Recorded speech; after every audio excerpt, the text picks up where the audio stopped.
Tranquilo, podemos. Então, tá bom. Então, bom dia a todos. Ah, Primeiro, essa aula foi uma aula que eu dei no EMA a convite do Dr. Dante e do Dr. Borgin, falando um pouquinho com foco de inteligência artificial em hemoterapia que eles pediram. E aí gerou muita curiosidade essa aula e o Dante pediu para eu dar de novo na disciplina. A gente falou um pouquinho de inteligência artificial há mais ou menos um ano e meio aqui. Eu vim com essa aula, que era uma novidade na época, e depois que eu dei essa aula, meio que todo mundo ficou curioso, então vira e mexe, eu estou dando essa aula de novo em alguns fóruns. Eu não sou especialista em inteligência artificial, né? Então, sou um curioso, então eu uso a ferramenta bastante, mas eu não tenho nenhuma especialidade na área, não tenho MBA, não tenho nada específico. Eu sou só um usuário mais curioso da ferramenta. Então, eu não tenho conflito de interesse, né? Bom, eu acho que o conceito de inteligência artificial é um conceito que já está muito no nosso dia a dia, né?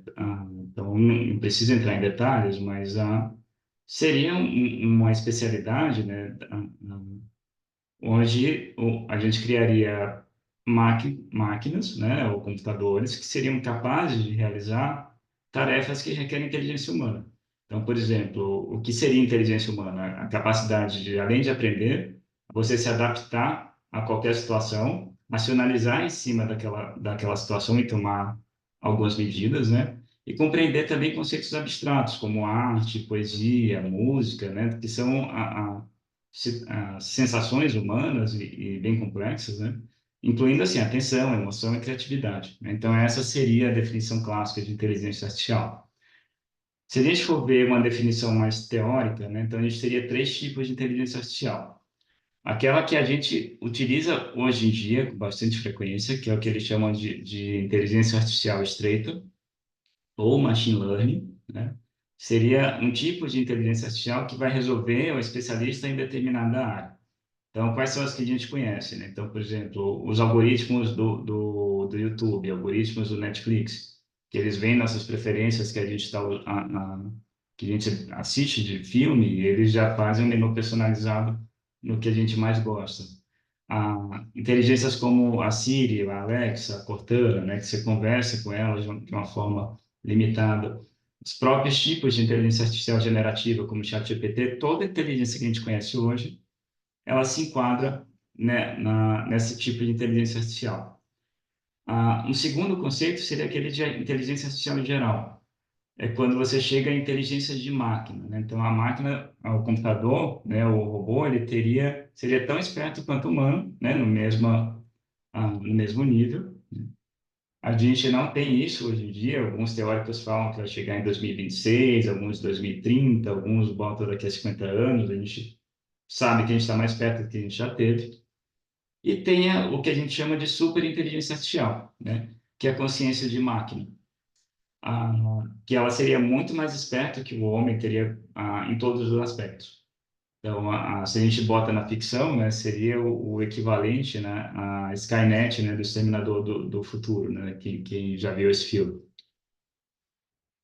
Quando a gente vai para os tipos de inteligência artificial estreita, né, então a gente tem, falando daqueles tipos de algoritmos, então existem diversos, né, com abrangências diferentes, né? Então, você tem desde programação automática, que você pode programar determinados programas para fazerem determinadas atividades, que são mais simples, né? Processamento em linguagem natural. Depois, isso vai ampliando, né, para o aprendizado de máquina. Então, tem vários tipos de algoritmos. A gente conhece alguns que faz análise com Big Data de dados de genética, molecular. Né? Então, por exemplo, análise de componente principal a gente usa bastante, né? K-means, o vizinho mais próximo, né? A gente usa muito citometria, né? A árvore de decisão, a random forest, são todos algoritmos muito mais conhecidos. E depois isso vai se aprofundando, né, com a criação de redes neurais, né, e deep learning, né, como redes neurais convolucionais. Então, isso vai dando ganho muito maior à análise de dados do que a inteligência artificial consegue fazer. Na prática médica, a gente usa algoritmos de inteligência artificial, né, há bastante tempo. Pegando para a área da gente, né, a gente já falou um pouquinho de microscopia digital, a gente usa isso aqui há uns 15, 20 anos já na hematologia, né, laboratorial. Que são scanners, um equipamento chamado CellaVision, que é um microscópio digital, que ele tira fotos de alta resolução de todas as células hematopoéticas, seja plaqueta, seja hemácia, seja leucócitos, e em uma rede de inteligência artificial neural, né, ela usa algoritmos que ela vai reconhecer essas células. Então, ela faz essa contagem da lâmina de sangue periférico em segundos, quando você faz o scanner dessa lâmina. Então, ele faz a contagem, classifica as células, tá? E aí depois você tem uma variação humana só para ver se a máquina fazer um ajuste fino. Tem algumas células mais patológicas que ele pode classificar errado, ele só classifica a célula normal. Você tem um ganho de tempo onde uma análise de sangue periférico duraria 10 minutos para 1 minuto. Isso você falando num laboratório de um alto volume, né? Então faz uma diferença muito grande em exames mais fidedignos, né? Que a pessoa não vai estar cansada ao fazer esse exame e também na velocidade do resultado, né? Estometria de fluxo, a gente está caminhando para uma área dessa, né? Então, o grupo do Aeroflow é o que tem mais próximo de aplicações clínicas já disponíveis, né? Então, você faz tanto triagem de leucemia e linfoma, como doença residual mínima e mieloma e LLAB, se você usa essa plataforma, né? E mais recente em imunohematologia, hoje a gente tem equipamentos em imunemato, né, como esse aqui dessa marca comercial que é a Bioradio, o IH500 e o IH1000, você tem da Grifols também, que eles são pipetadores, né, de cartão em gel, então ele faz toda a reação nesses pipetadores, então a gente ganha muito em termos de velocidade, mas ele, né, nessa parte da automação dos cartões, ele fotografa os cartões, então você pode fazer análise na própria tela, mas se você paga alguns softwares mais avançados de análise, você já tem esses softwares que vai fazer a leitura desses painéis para você, né? Ele vai identificar anticorpos irregulares e vai interpretar esses painéis para a gente, né? Isso é uma situação mais nova, a gente não usa muito aqui no Brasil, mas isso já tem comercialmente disponível. E quando a gente bota os algoritmos tradicionais de machine learning e hemoterapia, então a gente tem cerca de 93 estudos, na meta-análise que saiu esse ano, e você vê que isso vem aumentando durante os anos, né? Então, no início dos anos 2000, a gente tinha muito pouca coisa, né? Mas nos últimos 10 anos, isso você tem um aumento exponencial desse número de artigos, né? Então, geralmente são para ver Em predição de transfusão em algumas situações, decisão de suporte transfusional, eles botam algum caso clínico, se transfunde ou não se transfunde, em uso e segurança transfusional, né? De reações adversas à transfusão, e alguns em estoque de banco de sangue hospitalar, que é um desafio, né? Que a gente tem no dia a dia de deixar o estoque mais pronto para a nossa situação, para a nossa realidade de cada centro. Mas a partir de 2022, né, surge um novo modelo de inteligência artificial que a gente chama de inteligência artificial generativa, né? Então, seria um ramo que ele criaria um conteúdo novo, seja um texto, seja uma imagem, seja uma música, um vídeo ou um código de computador, a partir de dados que você treinou essa ferramenta. Então, a gente coloca um texto e você cria, e você gera, né, uma desses tipos de outputs, né? Seja texto, seja vídeo, seja música. A gente tem muita imagem gerada por inteligência artificial, né? Hoje em dia, você conhece, ela é tão bonita e às vezes tão sem alma que às vezes você consegue conhecer só de bater o olho se foi de inteligência artificial ou não. Então, a cada dia surge 3, 4 ferramentas novas, né? Então, se você for ver por tipo, né? Então, por exemplo, por música, né? Você pode criar músicas aqui. Então, você tem a Suno AI, tem a Flick. Vídeo, né? Você tem vários, né? Você tem a InVideo, a Pictory, a Picalabs, a Regen, Runway. De texto, né? Você tem o ChatGPT, o Gemini. Tem algumas de conversação, né? Que são chatbots também. Então, tem para todos os modelos. Ah, mas o que ficou, a gente começou a falar muito e ficou muito famoso, né? Foi o próprio ChatGPT, né? Que ele é um tipo de inteligência artificial generativa que a gente chama de grande modelo de linguagem, ou Large Language Model, né?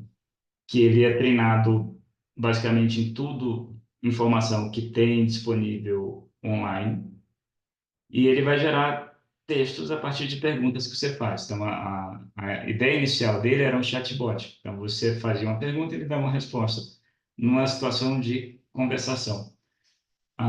O nome GPT ele vem por causa da arquitetura que ele tem e analisa esses dados, que seria um transformador generativo pré-treinado, daí o nome GPT, que surgiu em 2017. Então, você tem versões iniciais, GPT-1, 2, a gente foi conhecer isso que botaram para uso público a partir da versão 3, que é o GPT-3, tá? E ele usa uma rede neural mais evoluída, como convolucional, para processar esses dados em linguagem natural. Então, acredito que todo mundo deve ter usado, né? Quem está aqui assistindo já deve ter usado e ter contato, né? Então, você cria uma conta, entra no site deles, né? Então, você cria uma conta, você pode criar um e-mail, usar a sua conta do Google, ou da Apple, ou da Microsoft, e você vai ter contato com essa janelinha, né? Que você vai fazer alguma pergunta para o ChatGPT, né? Então, se você usa a parte gratuita, né? Então, você vai ter a versão mini, a versão inicial, mais barata, que tem o menor capacidade de responder, mas você pode pagar e você ter acesso a toda a ferramenta para valer. Então, são US$ 20 mensais que você paga se você quiser usar a ferramenta Plus, mas você pode usar bastante coisa de uma forma gratuita também. Você vai fazer uma pergunta, né? Por exemplo, eu botei como era uma aula para o Emo, né? Você conhece o Emo? E ele responde, né? Sim, ele fala um pouquinho do que é o EMO, né? Que é o Congresso de Hematologia, Hemoterapia e Terapia Celular, um dos maiores eventos científicos na área da América Latina, que é organizado pela BHH, e vai falando um pouquinho do Congresso. Ah, uma grande dúvida que a gente tem é quais os dados que existem nesse tipo de inteligência artificial, né? A gente sabe o que existia, eles divulgavam que existiam até a versão GPT-3, né? A partir da GPT-4 a gente não tem a mínima ideia do que tem lá, é um segredo que eles não divulgam. Então, nessas versões iniciais, eles tinham tudo que tinha na Wikipédia, por exemplo, né? Mas também todos os livros que você teria online tá na plataforma, todos os periódicos, revistas científicas ou jornais, notícias online, isso vai estar lá dentro, tá? Também coisas como conversas no Reddit, que é um fórum de conversas bastante comum em internet, né? Não tem dados de Facebook, nem de Twitter, nem de Instagram, porque são proprietários, então eles não usaram esse tipo de dado, né? Mas as versões iniciais, por exemplo, tinha 753 gigabytes de informação. Então, outros tipos de GPT não única, né? Outros tipos de banco de dados tem até capacidades maiores em alguns casos. Mas essas versões novas a gente não sabe o que tem, né? As versões iniciais tinham em em 90 línguas, hoje eles aumentaram isso para mais de 150 línguas. Só que um grande viés é que a maioria das informações que tem na inteligência artificial é da língua inglesa, né? Então, em algumas situações específicas, será que ele gera algum tipo de viés, né, quando confronta a culturas diferentes, né? Então, por exemplo, você pergunta pelo menos nas versões iniciais, você perguntava quem era o pai da aviação, eles iam falar que não era o Santos Dumont, tá? Então, não, eles falam que eram os irmãos Wright, né? Então teria esse problema, essa questão de viés ou não, se isso teria, né? Ou se já vi fóruns discutindo se o ChatGPT é de direita ou de esquerda, se é progressista ou liberal. Então tem todas essas questões. Ah, uma coisa que a gente tem que entender, né, que o ChatGPT ele trabalha com a linguagem própria chamada de token. Então ele não está vendo, por exemplo, se você escreve leucemia mieloide aguda, ele não está vendo a palavra, né? Ele vai quebrar a leucemia mieloide aguda em números. Então, por exemplo, ele pega a palavra, você vê que ele vai quebrando, né, nessas frações, né? E cada pedacinho desse é o que ele chama de token, né? Então você vê que tem 22 caracteres a palavra, são 6 tokens, mas ele vê como um número. E, na verdade, quando você coloca os dados, ele não está raciocinando, né? Ele está vendo probabilidades. Quais seriam as probabilidades que essas palavras estão mais associadas depois que elas estão juntas, né? Então, ele te responde por uma análise combinatória de probabilidade. Então, ele não pensa como um ser humano, né? Às vezes, as primeiras as primeiras vezes que a gente está usando nesse tipo de ferramenta, a gente pode ficar decepcionado, né? Porque, se pergunta uma besteira, ele vai responder uma besteira. Então, a gente, às vezes, não fica bem impressionado. Então, a qualidade da resposta que o ChatGPT vai dar vai depender de quanto é bem arquitetada essa sua pergunta. E essas perguntas que a gente faz para o ChatGPT é o que a gente chama de prompt, né? Então, você tem toda, hoje, uma especialidade chamada engenharia de prompt, que é como você tira o máximo de informação possível, né, desse tipo de ferramenta. Então, você pode simular situações, você tem que dar um contexto para ele te responder. Você não pode perguntar só o que é o emo, né? Então, sei lá, você quer saber só o que é uma decimia melodia aguda. Você está perguntando isso como um paciente curioso, como um estudante acadêmico, ou você é um pesquisador na área e quer destrinchar situações específicas. Então, você tem que dar todo esse contexto para a ferramenta. Então, se você quiser aprender como faz, então a própria OpenAI, ela tem no seu blog, né, um guia de como você fazer uma boa engenharia de prompt, né? Então, ele tem um guia e ele também tem vários vídeos, né, tanto deles como os de usuários que ensinam a fazer isso. Você tem vários tipos de artigos científicos já, né, ensinando a como você fazer isso. E você tem, assim, você vai encontrar mais fácil na internet alguns modelos mais simples, né? Então, por exemplo, você define um papel para o ChatGPT, né? Então, você é um, um professor de inglês, por exemplo, você vai fazer uma planilha Excel, então você tem que dar isso. Ou se você quer aprender, né? Então, tem vários tipos dessas tabelinhas que ele vai botando, tá? Tem livros sobre isso e tem até congressos sobre isso. Então, é impressionante como tem gente contratando pessoas que sabem tirar o máximo de informação desse tipo de ferramenta. E a gente acha que o ChatGPT é a mesma coisa, né? Então, ele foi liberado em 2022, né? Mas a cada 6 meses eles vão lançando, né, modelos melhores que vão analisando esses dados, interpretando esses dados.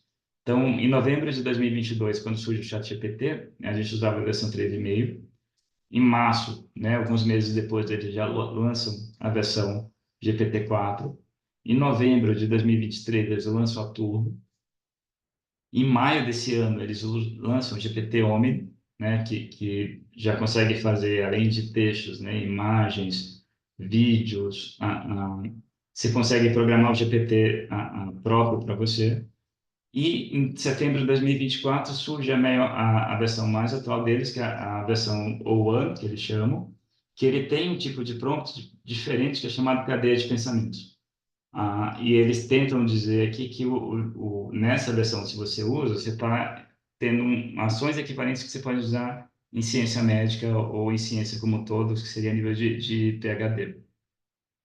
Então, se a gente pega esse tipo de evolução dessa ferramenta, o que ela sabia, então, por exemplo, então, essa é a versão 3,5 com a 4, né? A quantidade de texto que ele te dava em número de palavras. Então, as versões iniciais eram de 3.000, hoje ele te dá 25 mil palavras em uma única conversa, sem ele esquecer durante a conversa.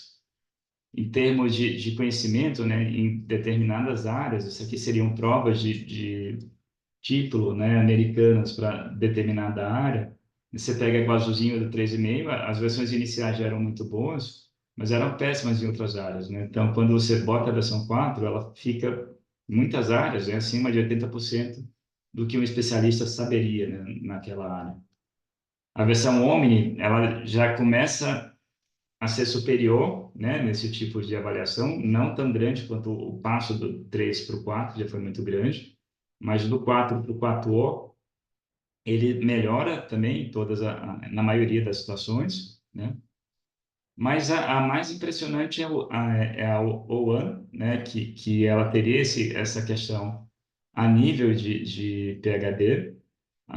E aí, quando você pegou algumas provas de PhD, né? Que seria essa GPQ Diamond, que eles aplicam, né? Para várias áreas, seja desde física quântica, genética médica, a nota dos alunos de PhD foi de 70%, enquanto do O1, né, foi de 78%, né? Assim, quase 10 pontos superior ao expert humano em determinadas áreas. E hoje a gente fala que o ChatGPT ele é multimodal, Então, ele consegue quando a gente fala que ele é multimodal, ele faz o quê? Ele não só lê texto. Eu posso botar uma foto para ele interpretar, posso botar um vídeo para ele interpretar, posso botar um áudio para ele interpretar. Ele também me vai gerar imagens, texto, códigos, vídeos, se quiser. Então, é uma ferramenta que ele deixa de ser simplesmente um chatbot hoje em dia, né? E o mais curioso desse tipo a, a atualização mais nova é que eu posso criar o meu próprio GPT, né, especializado no que eu quiser. Então, para essa aula específica, né, então eu criei uma série de GPTs, que eu vou explicar um pouquinho durante a aula, né, para triagem de sangue, para prescrição de transfusões, para triagem de doador, desculpa, né, para reserva cirúrgica, para férias terapêuticas. Né. Então, você dá esses comandos, você pode deixar isso só para você, pode se tornar público. Só que é um modelo bem interessante. E outra novidade desse tipo de modelo, tanto no desktop, se você baixa ou no seu celular, que você consegue fazer como se fosse um Alexa, um Siri, usando o ChatGPT. Então, é o comando de voz avançado dele. Então, você tem conversas com ele, só que de uma forma muito mais natural e não engessada do mesmo jeito que você tem com o Alexa, por exemplo. Você pode conversar em qualquer língua, né? Você pode usar ele como tradutor universal no mesmo momento. Então, você está conversando com alguém de outra língua. Você pode pedir para tudo que você falar, ele traduzir, por exemplo, em italiano, e tudo que o colega italiano falar, ele traduzir em japonês, se tiver uma terceira pessoa na conversa. Então, isso em tempo real. Eu só usei brincando, nunca usei para valer essa ferramenta, mas é super interessante. E a gente não tem só o ChatGPT, tá? Então, a gente tem uma série de outros modelos de linguagem, tão bons quanto, em algumas situações melhores, então, vem do uso, né? Então, da Microsoft, né? Você tem o Copilot, que também ele é vinculado ao OpenAI, tá? Então, a Microsoft tem um acordo com a OpenAI, então, um pouco do Copilot vem de coisas do ChatGPT. Você tem o Gemini do Google, né? Então, tem algumas coisas curiosas quando do Gemini, ele começou a fazer imagens numa época, mas fazia imagens politicamente corretas. Então, por exemplo, você pediu uma foto do alemão na Segunda Guerra Mundial, ele botava uma pessoa com um uniforme nazista negro, porque ele tinha que representar de uma forma diversa todas as pessoas. Se pediu um parlamento inglês no início do século, ia ter várias mulheres no parlamento, que era proibido na época. Então, ele foi lançado sem o treinamento adequado e a Google rapidamente teve que tirar, né? Então, está tendo uma guerra de qual os modelos de linguagem são melhores, então eles ficam brigando e às vezes lançam coisas para públicos que ainda não estão perfeitos. Você tem o Perplexity, né, que é gratuito ou pago, é muito bom. Todas eles têm essa versão gratuita e paga, né? Você tem o Claude da Anthropic, que é uma concorrente de peso do ChatGPT. Mais recentemente, né, aqui no Brasil, foi lançado o Meta AI, né? Vocês devem ter visto essa bolinha, né, no seu, quando você estiver mandando WhatsApp, né? Ela está integrada no seu WhatsApp, então você tem uma inteligência artificial, que às vezes você nem sabia, né, no seu WhatsApp, né? E você tem do X, né, do Elon Musk, o Grok, né? Esse só tem a versão paga, né, por enquanto. Eu li que eles iam lançar uma versão gratuita inicial, não sei se já lançaram. Então, você tem desses vários modelos para testar. Voltando agora especificamente na nossa área, né? Então, assim que saiu, em novembro de 2022, rapidamente começou a se usar isso na área médica, né? Então, você já em 2022, você já tem 4 publicações com o uso do ChatGPT em ciência, em ciências da saúde, né? Especificamente. Em 2023, isso subiu para 2077, né? Em 2024, a última vez que eu chequei foi em outubro, a gente já tinha quase 3 mil publicações usando esse tipo isso só pesquisando no ChatGPT, sem pesquisar as outras, tá? Usando o ChatGPT em alguma área específica da saúde. Então, uma meta-análise que surgiu logo no começo de 2023, né? Então, ele pegou o que já tinha de artigos saindo, a maioria ainda era na versão preprint ou como editoriais ou carta editor, né, falando do potencial desse tipo de ferramenta. Né? Então, eles já viam alguns benefícios, tá? Tanto como, por exemplo, né, como a ferramenta de texto, né? Então, todo mundo já viu de cara uma melhoria, um benefício na escrita científica e acadêmica, onde ele seria um assistente muito importante, tanto de melhorar seu texto, corrigir a gramática, traduzir para o inglês, tá? Benefícios em própria pesquisa, né? Análise de dados ou formulação de novas hipóteses, você vê qual o próximo passo da pesquisa você daria, né? Ver questões em aberto, benefícios na prática médica, né? Então, alguns já começam bem, em torno de 20%. Na parte de educação médica, né? E a questão de ser gratuito, né? Alguns já consideram, apesar de você não ter acesso ao melhor da ferramenta de uma forma gratuita. Infelizmente, você ainda tem que pagar. Mas, ao mesmo tempo, surge uma série de questões de riscos, né? Então, a primeira questão é ética eu usar isso aqui, né? Como eu estou pegando dados que já foram escritos, será que eu não estou pegando algum não seria plágio, né? Você tem a questão de segurança de dados e privacidade de dados, né? Então, aqueles dados que você está colocando lá, alguém da OpenAI ou da Google tá lendo, então a informação fica lá gravada, né? Então, cuidado para botar dados sensíveis de pessoas ou de empresas aqui nesse tipo de ferramenta, né? Outro risco muito grande, né, que esse tipo de ferramenta, ele nunca vai dizer que não sabe. Então, geralmente, ele vai te dar alguma informação incorreta ou que não é exatamente aquilo que ele está escrevendo. E se você não conhece o tema, você pode comprar aquilo, o gato por lebre, né, e tomar alguma decisão errada, baseada nesse tipo de ferramenta, né? Tem as questões de transparência, né? A, a gente começou a usar para fazer revisão de literatura no começo. Então, ele ainda cria muitas referências. Uma boa parte do que ele fala é verdade, mas ele ainda cria ferramentas, né? Tem a questão legal, né? Quem é responsável por alguma tomada de conduta baseada no ChatGPT, tá? A questão de conhecimento restrito, as ferramentas iniciais eram até 2021, hoje até setembro de 2023, né? A base de dados dele vai até lá, então alguma coisa que surgiu depois disso ele não vai saber. Ah, nas versões iniciais ele dava o conteúdo que era muito detalhado, mas hoje você consegue pedir para ele escrever menos ou escrever mais, tá? Como ele cria textos muito convincentes, né? Então, perigo de desinformação, né? Então, de criar artigos falsos, você pode criar um artigo parece muito bem plausível do ponto de vista médico, mas sem nenhum dado feito. Isso a gente tem casos, né, de anos que isso acontece na literatura, de grupos forjando resultados com esse tipo de ferramenta fica mais fácil, né? A falta de originalidade, né? São textos que às vezes são muito parecidos, repetitivos, e principalmente questões de copyright, né? Se ele pega alguma informação que já existia e isso que sofre muito que são os artistas de imagem, né? Então, isso é um problema grande que a gente tem, né? Se a gente bota em pesquisa, né, então a gente já André falou um pouquinho, mas uma das grandes vantagens disso que a gente vê é na escrita científica.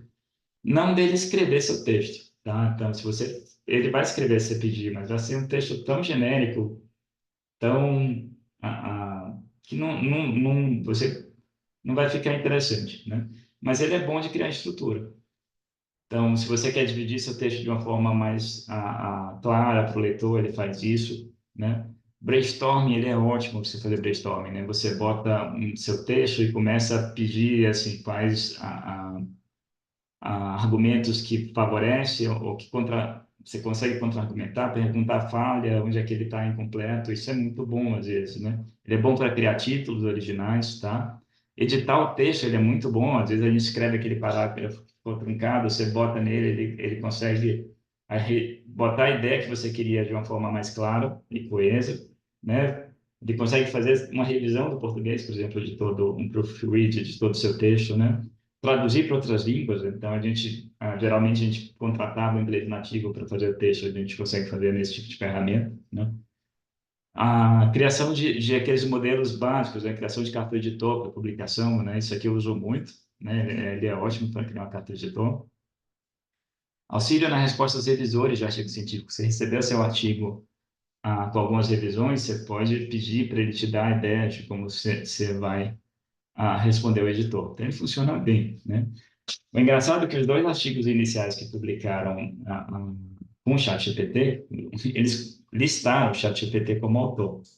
Isso foi um como o primeiro autor, outro como o último, e isso gerou uma resposta da academia bem interessante, porque todo mundo ficou, ao mesmo tempo que maravilhado, falando, ó, ele não pode ser listado como um robô, ele é uma ferramenta, né? Então, hoje as diretrizes de publicação de artigos já botam várias situações onde você pode e não pode usar esse tipo de ferramenta no seu texto. Você pode usar ele na sua pesquisa, tá? O que você deve fazer, como qualquer ferramenta que você usa. Na seção de metodologia, você coloca onde é que você usou, né? O G para a parte de análise de dados, o G para fazer uma revisão do inglês. Então, seria recomendado você ser transparente e dizer que usou e onde usou. E algumas revistas colocam até para botar nos agradecimentos, se você quiser, né? Agradecer, que também não é uma pessoa para você agradecer, né? O mais indicado seria na metodologia mesmo, tá? Mas ele tem várias limitações, como a gente falou, né? Então, assim, questão de conteúdo superficial, impreciso e principalmente incorreto, tá? Então, a importância de você fazer um prompt e checar essa informação, né? As questões éticas a gente falou bastante, né? Mas o principal problema que eu vejo é a alucinação, né? Então, a gente chama de alucinação, né? Essa tendência que esse chat tem de, quando ele não sabe a resposta ou quando ele não buscou de forma adequada na base de dados dele, ele vai dar uma resposta qualquer e vai te convencer, parecendo plausível, né? Que aquele tema é aquilo mesmo, né? Então, sei lá, você pesquisou o que é uma leucemia mieloide aguda com NPM mutado, seus impactos clínicos, às vezes ele pode dizer que isso é desfavorável, por exemplo, né? Então, muito cuidado, saber que essa ferramenta alucina. Então, a gente sempre tem que checar alguma informação do chat GPT numa fonte confiável, né, antes de tomar alguma decisão. Ah, as citações, né, apesar de ter melhorado muito, ainda é um problema, né? Os riscos de fraude, que a gente falou, e as questões de direitos autorais. As versões iniciais do ChatGPT, eles acertavam cerca de 60%, né? Você pode pedir ele por link, dói, mas você vê que em 40% ele ainda erra, né? Ele errava, né? Ele melhorou, mas ele ainda erra, vai dar referências para você que parecem ótimas, mas você vai checar e não existe. Mas hoje tem uma série de outras ferramentas que usam Large Language Model, como o site, tem o Open Evidence, que ele vai fazer uma citação correta para você. E ele te dá algumas imagens interessantes, né? De como o seu artigo foi citado por outros autores. Então, esse é um artigo que eu publiquei alguns anos atrás, né, eu e um grupo, né, lógico, ah, e ele mostra como esse artigo está relacionado, foi bem aceito na literatura, né? Então, isso é interessante, da gente ver de uma forma diferente, além do PubMed, o impacto daquele artigo, né? Ele te diz quantas pessoas criticaram o seu artigo, a favor ou contra. Então, isso é bom, às vezes a gente vê, sempre você vai ver duas respostas para a mesma pergunta, né? Então, para ver qual que a academia concorda mais. Interessante de ver esse tipo de ferramenta, tá? Ah, com o uso melhor o conhecimento melhor que os cientistas foram usando esses dados, então, aí a partir dos modelos foram mais avançados, hoje eu consigo botar uma planilha de dados no chat GPT. Então, eu consigo pedir para ele fazer análises estatísticas dos meus dados. Então, isso saiu em junho de 2023 na Nature. Eles não publicaram isso, o artigo que eles fizeram, tá? Mas eles pegaram uma base de dados em diabetes, fizeram alguns prompts para o ChatGPT fazer a análise dessa tabela de dados e depois eles escreverem o artigo. Então, eles fizeram isso em questão de horas. Na hora do almoço, eles fizeram a programação, deixou rodando, foram almoçar. Quando voltou, ele já tinha o artigo todo analisado e o manuscrito pronto, né, para publicação, se eles quisessem publicar. E eu fui brincar com isso de uma forma mais simples, tá? Então, assim, no ano passado, teve um trabalho de uma aluna de graduação, da Natália, que a gente mandou para o EMA, né? Então, era um trabalho simples, que a gente quantificava células dendríticas plasmocitosas de mieloides em pacientes com mielofibrose. E aí a gente, nesse trabalhinho, a gente viu, né, que pacientes com mielofibrose tinha uma redução de célula dendrítica, tanto em percentual em número absoluto, e se tinha relação com a classificação de risco com o prognóstico desses pacientes, tá? Então, escreveu um resumo, né? A gente já escreveu o artigo, já está em avaliação pelos editores, pelos revisores agora, né? Ah, mas eu fui ver se o ChatGPT fazia isso, tá? Então, o que é que a gente fez nesse experimento? Então, eu peguei a tabela que dos dados dela, né? Pedi para o ChatGPT fazer análise estatística, pedi para ele fazer as figuras, dei as normas do EMA como ele deveria escrever, e ele fez a análise bonitinho, mesmo chegando aos mesmos resultados que ele chegou, os mesmos números, né? E depois ele escreveu o resumo, tá? O, o, o resumo, assim, não, eu acho o texto humano melhor, mas de um ponto de vista para o Congresso, passaria tranquilamente, né? O título, a clareia, ele escreve tudo, introdução, material, resultado, discussão e conclusão. Então, impressionante você consegue fazer, né? Você pega esse dado, começa a trabalhar em cima, você ganha muito tempo. E começou a sair na literatura várias publicações indevidas com esse tipo de ferramenta, né? Então, uma das clássicas que ficou é esse ratinho, esse trabalho que foi publicado na Frontiers, em Cell and Development Biology, você vê que é uma revista de editora grande, e saiu, eles viam a via do Jack, né, em cincel de espermatogônios, e eles publicaram essas imagens, ó, do ChatGPT, ou não sei se ele usou o ChatGPT ou se usou outro tipo de ferramenta, mas você vê, do ponto de vista anatômico, vários testículos gigantes no ratinho, né? Essas palavras que estão escritas aqui não existem, né? Então ele não sabe fazer, né? Nessa época ele não fazia legenda direito. Uma via de ativação do Jack completamente inexistente, com rosquinhas, né? E aqui as células em culturas completamente malhas que não existem, e isso passou. O mais impressionante é que isso passou por dois revisores, o editor, e foi publicado. Depois que a comunidade acadêmica viu e começou a tirar um sarro da revista, que eles se retrataram e tiraram a publicação. E começou-se a ter um problema ao contrário. Agora, todos os editores acham que você usou o ChatGPT para escrever seu artigo. E agora você tem que estar pronto para provar que você não usou esse tipo de ferramenta. Então, teve um caso dessa a cientista que ela teve que provar que não usou o ChatGPT para escrever, né, usando, como ela escreveu no Google, né, o Google ele tem cada vez que você escreve, quanto tempo você passa, ele tem as datas que você ficou ali em cima, né? Então, ela foi acusada injustamente de ter usado isso para escrever o manuscrito dela, tá? Na prática médica, se a gente for usar esse tipo de ferramenta, né? Então, aplicações que a gente são repetitivas, né? Então, aquela otimização de fluxo, você pode fazer isso para aquela parte de relatório médico, alta, hospitalar, receita. Ele faz isso muito rápido, né? Então, seria uma boa forma de você usar isso. Mas tem muita gente pensando em usar isso como ChatGPT analisando o caso clínico, fazendo diagnóstico, auxiliando na tomada de decisão. É uma forma interessante de você usar, mas tem que ter muito cuidado, né? Porque ele não é uma ferramenta treinada para esse tipo de ação, né? Mas tem gente usando para fazer tratamento, né? Já você vê alguns tipos de cientistas usando para descobrir novas drogas ou em medicina translacional. Então, de um ponto de vista, seria interessante, né? Muitos pacientes estão usando esse tipo de ferramenta para autodiagnóstico. Agora a gente tem o Dr. Google, tinha o Dr. Google, agora a gente tem o Dr. ChatGPT. E os médicos hoje já estão se preparando em consultório de pacientes que já chegam com o seu quadro clínico analisado pelo ChatGPT. E se o médico falar alguma coisa que o ChatGPT não falou, né? Então o paciente já pode até te interpretar errado, se ele fala alguma coisa correta ou não, né? Fala, "Bom, esse médico não é bom, ele não falou aquilo que o ChatGPT me falou." Então, os pacientes já chegam muito mais bem treinados no seu dia a dia, né? Mas para a realização de tarefa automática, ele seria muito bom, né? Então, por exemplo, eu uso muito para fazer relatório no dia a dia, né? Mas você pode pedir para ele fazer evolução, você pode botar o áudio da sua consulta, ele faz a evolução para você, prescrição, atestado, descrição cirúrgica, alta médica, ele pode fazer tudo isso se você tiver de uma forma bem estruturada, né? As mesmas limitações que a gente conversou, mas aqui principalmente do ponto de vista legal, né?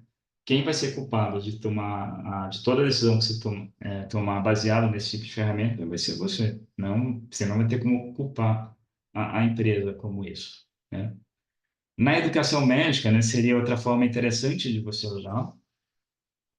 Então, você pode usar esse tipo de ferramenta para fazer provas, fazer avaliação, né? O aluno pode usar isso como um tutor especializado a criar um cenário clínico para ele, a fazer perguntas e respostas, né? Então, seria uma ferramenta interessante. E você vê que muitos trabalhos na literatura têm, sabe, perguntando se o ChatGPT realmente sabe, tem conhecimento sobre medicina ou não. As versões iniciais, ele pontuava de uma forma ainda mediana, né, nessas provas, mas com as versões mais novas, isso foi melhorando bastante, né? E eu fiz pegando esses modelos, eu fiz uma brincadeira com algumas questões da prova de residência, né? Então, você vê, a versão 3,5, né, na prova do ano passado, ChatGPT acertava 85% da prova. Dessas versões mais novas, erraram apenas uma questão, né, na prova, e eu vendo a resposta, eu não sei se o gabarito estava incorreto do que eu peguei. Era uma questão duvidosa, tá? Ah, Quando a gente vai para a saúde pública, que é uma coisa muito nacional, muito voltada para a realidade do nosso país, as versões iniciais iam muito mal, né? Acertou só 65% da prova. Essa versão mais recente, a O1, errou só uma questão da prova, acertou 95% da prova. É impressionante essa evolução dessa ferramenta, né? E aí agora a gente botando na nossa especialidade, né? E em hemoterapia, em si, como é que eu poderia usar esse tipo de ferramenta, né?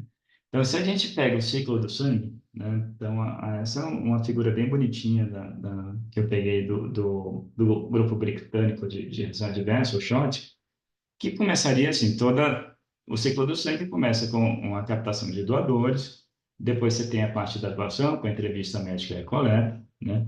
Depois esse sangue, né, ele é todo feito várias provas imunematológicas e sorológicas para liberar aquele produto para ver se ele vai ser descartado ou se vai ser pronto para uso. Isso é disponibilizado, né, pelos hemocentros para suas agências transfusionais, em um hospital ou em vários hospitais, né, onde ele é armazenado no hospital. Depois o médico vem e faz a avaliação clínica do paciente, decide fazer alguma transfusão, seja de sangue ou plaqueta, então ele faz o pedido médico. Esse sangue é coletado, uma amostra do receptor, onde é feita uma série outra de testes no laboratório. A gente vai ver a tipagem sanguínea, vai pesquisar anticorpos irregulares, prévios, vai ver se ele tem alto anticorpo, vai fazer a prova cruzada. A gente vai liberar esse componente para transfusão, ele vai ser transfundido, né? A equipe médica de enfermagem vai acompanhar essa transfusão e no pós também para ver se ele teve uma reação adversa ou não. Se ele tem uma reação adversa, isso é investigado, é reportado pelo serviço de hemovigilância para investigar aquele evento, né? E se teve algum erro, né, naquele evento, você fazer um retreinamento da equipe de saúde para esse erro não acontecer de novo. Então, você tem todo esse fluxo, né? Em teoria, a cada um desses passos, eu poderia usar uma ferramenta ou mais de automação e inteligência artificial. Então, começando com captação de doação, né? Então, como a gente está no mês nacional de doador, então eu brinquei e pedi para ele criar uma campanha para mim para esse mês. Então, ele já me fala, ó, você tem que escolher um tema da campanha, você tem que fazer algumas ações de conscientização, desde posts de rede social, a vídeos curtos, usar influenciador local. Ele pede para você fazer parceria com influenciadores da sua cidade, do seu bairro, ou personalidades, tá? Parcerias locais também com empresas, dar aula em escola, universidade, órgãos. Aí ele sugere fazer eventos presenciais, como o dia de doação em massa, né? No dia você fazer uma atmosfera com música, brinde, coffee break, isso que os bancos de sangue geralmente fazem, ações em praças e em shoppings, um incentivo diferenciado, dar um brinde, um certificado, uma campanha de doação coletiva, divulgar em mídia. Então, isso aqui eu botei só os tópicos, né? Ele fez um planejamento completo de fazer uma campanha, né? Dos temas, eu pedi para ele me dar alguns temas, ele me deu 10, eu botei só os 5 aqui. Ah, E aí eu escolhi, por exemplo, esse tema 4 aqui para fazer a campanha, né? Solidariedade em cada gota de sangue, doe amor. E aí ele já faz uma série de imagens, se você quiser fazer, né? Do estilo que você quiser. Então você pode brincar com vários estilos de imagem para fazer. E aí eu pedi para ele fazer uma letra de música, ele fez. Eu fiz uma musiquinha usando um software, um programa chamado Suno. E eu pedi para ele fazer o vídeo fazendo em vídeo, né? Quem quiser, tiver curiosidade, está vendo gravado isso aqui depois, tem o QR Code da musiquinha do vídeo que eu fiz de 1 minuto, assim, eu fiz brincando enquanto vi Jornal Nacional. Mas é impressionante como fica bem feito. Imagina você tendo tempo para fazer esse tipo de ação, né? Bom, depois da captação, esse doador chega na triagem, né? Então, você, não sei quem, você entra na triagem de doador de sangue. Se entrar hoje na segunda-feira, vai estar bem tranquilo. Se entra num sábado ou num dia de campanha, é um caos, porque todo mundo vem naquele dia. E aí você tem que fazer um cadastro na recepção, você tem que fazer uma pré-triagem, ver o peso, ver o pulso do paciente, do doador, pressão arterial, a nitidose hemoglobina, né? Depois ele tem uma triagem do doador, que é feita por um profissional de saúde de nível superior, com mais de 35 questões sobre tanto segurança do doador e do receptor, de acordo com as normas do Ministério da Saúde. Então, demora um pouquinho, e aí você vê doador reclamando que está demorando, às vezes vira um determinado caos. Bom, eu fui criar baseado para tentar ver se a gente tinha algum sistema que ajudava, né? Então fui criar alguns GPTs para isso. Então eu peguei toda a legislação e notas técnicas que existia, coloquei no chat GPT e fiz um GPT especializado, tá? Então eu fiz dois, um para ele me tirar dúvidas durante a minha triagem, algumas dúvidas que a gente tem, né? Às vezes eu tenho dúvida de medicações que o paciente está usando, se ele pode doar ou não. Há dúvidas em relação à vacina, né? Ou triagem de doador, posso pedir para ele fazer toda a triagem para mim de uma vez só. Então, por exemplo, algumas dúvidas ele responde muito bem de acordo com a portaria, ele fala onde ele está, né?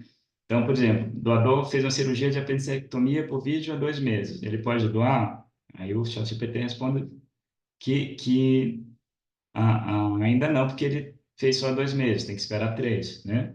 O doador tem diagnóstico de PV, pode doar? Ele fala que não, né? Então, o paciente toma vacina de febre amarela há 6 meses. Pode doar sangue? Ele fala que sim, né? Que a inaptidão seria de 4 semanas. A medicação, né? O paciente está usando testosterona, ele pode doar? Não pode, né? Tem que esperar 6 meses até a suspensão. Então, ele ajuda muito de uma forma onde a gente às vezes não tem essa resposta de uma forma rápida e clara, ele vai te dar, né? Se eu quero fazer a triagem toda automatizada aqui, eu criei a triagem, né? E ele faz para a gente. Então, ele faz a triagem todinha até o final, tá? Mas isso já existe em alguns serviços, tá? Então, por exemplo, a Cruz Vermelha Americana, eles têm esse serviço. Aqui do Brasil, eu criei minha triagem, eu fiz. Então, se eu quisesse doar, se eu estivesse nos Estados Unidos, era só levar esse QR Code que eu doava na hora, passando essa etapa. Né? Lógico que eles só iam ver meus sinais vitais.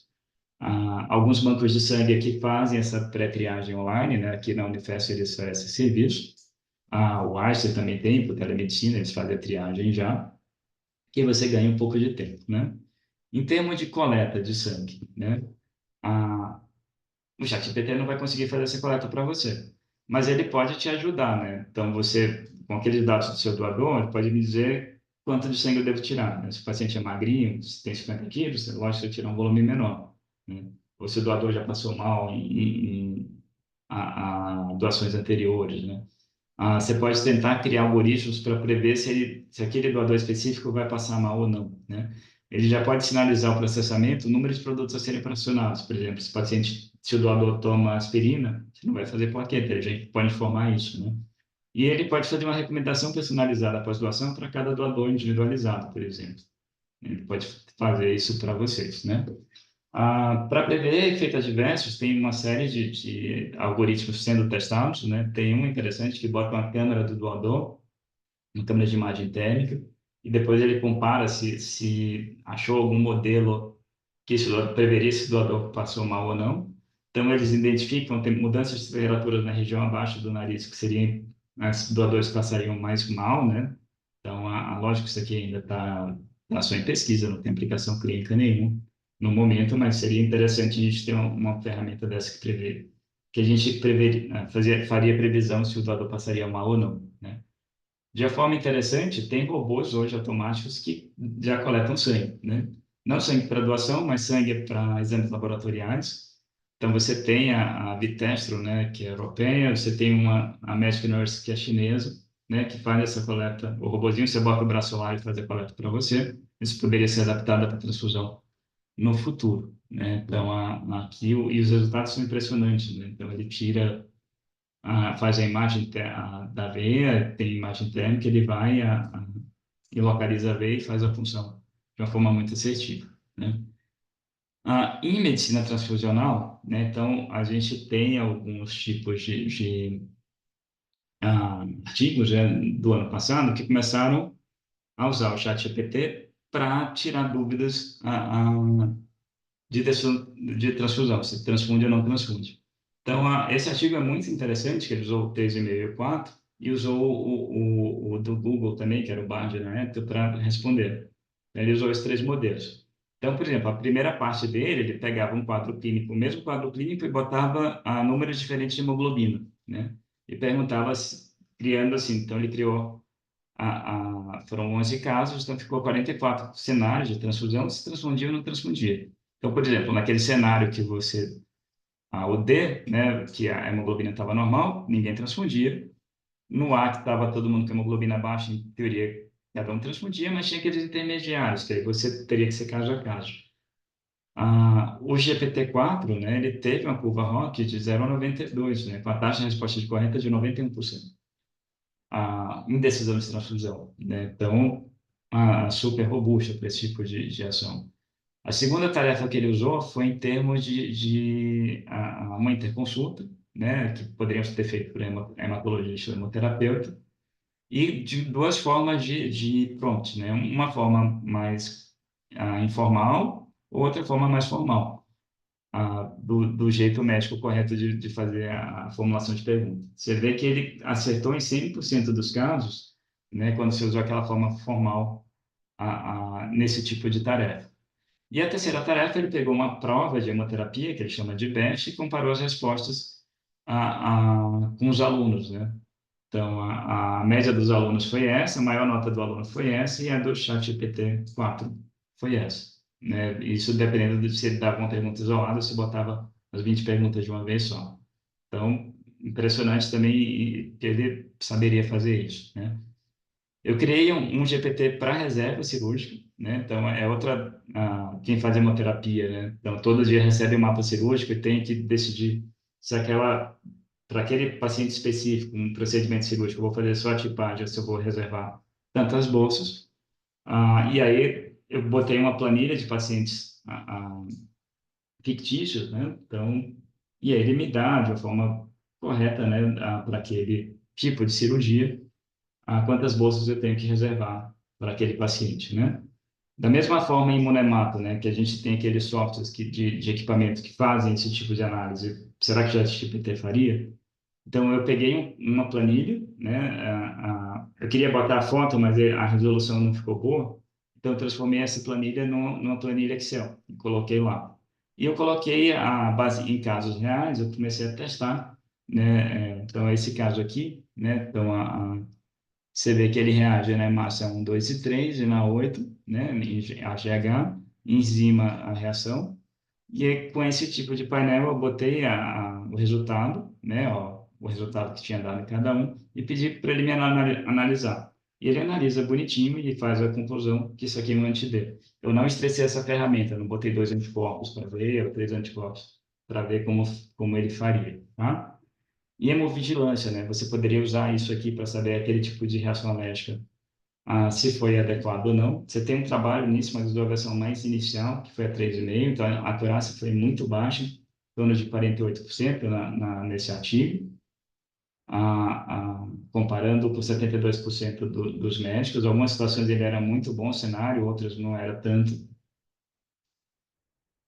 E em aférese, né, uma dúvida que a gente tem em aférese também, assim, se eu vou indicar aférese ou não, qual a, a, se eu vou usar albumina, vou usar plasma, quantas sessões eu vou fazer, tá? Então, a gente tem todos os guidelines da Sociedade de Aférese Terapêutica, né, mais recente de 2023. Eu também criei um GPT próprio para isso, E ele funciona muito bem, né? Eu pedi para toda doença que eu botar quadro clínico, ele me dizer o nome da doença, o procedimento, a categoria de indicação, o racional, o volume que eu tenho que fazer, o fluxo de reposição, a frequência e a duração, né?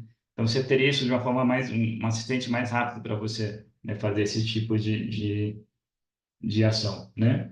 Em hematologia específico, existe alguma coisa? Assim, porque a gente tem publicado um trabalho que saiu no British Journal Hematology mais recente, que pegou é muito parecido com o que a gente já fez, né? Então, são poucos artigos de revisão que tem na área, a maioria testando conhecimento médico, se o GPT sabe responder as perguntas ou não em hematologia. Mas uma coisa que não tem publicado, eu fui brincar, seria com as imagens, né? Já que ele vê imagem.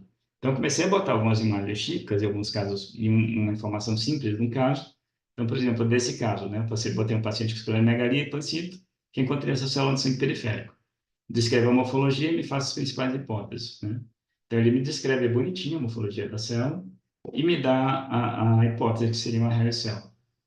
Botei um caso de uma ATL, né? Aqui eu falei que o paciente era HTLV positivo, que talvez eu não devesse ter colocado, já é um gatilho muito grande, mas ele descreve a célula muito bem e descreve que é um ATL, né? Eu brinquei com outros tipos de imagem também, ele não acerta todas, tá? Então, ele acerta mais ou menos 60% dos casos que eu tinha colocado. Coloquei uma foto de fibrose medular, né, e pedi para ele me dizer, né, qual o grau de fibrose nesse caso. Ele me falou que era um grau 2, né, quando eu olhei. Eu vendo, eu achava que era 3. E eu pedi para um colega patologista, eu mandei para ele a imagem, né, e pedi para o colega, isso aqui é 2 ou 3? Ele falou, não, isso aqui para mim é 2, né? Então, eu fiquei surpreso, achando que era 3, e o colega achou que era 2, ele concordou nesse caso. Mas para a imagem, ainda ele não é treinado para isso, mas assim, só para a gente mostrar a capacidade que esse tipo de ferramenta tem, né? Você pode botar eletrocardiogramas, por exemplo.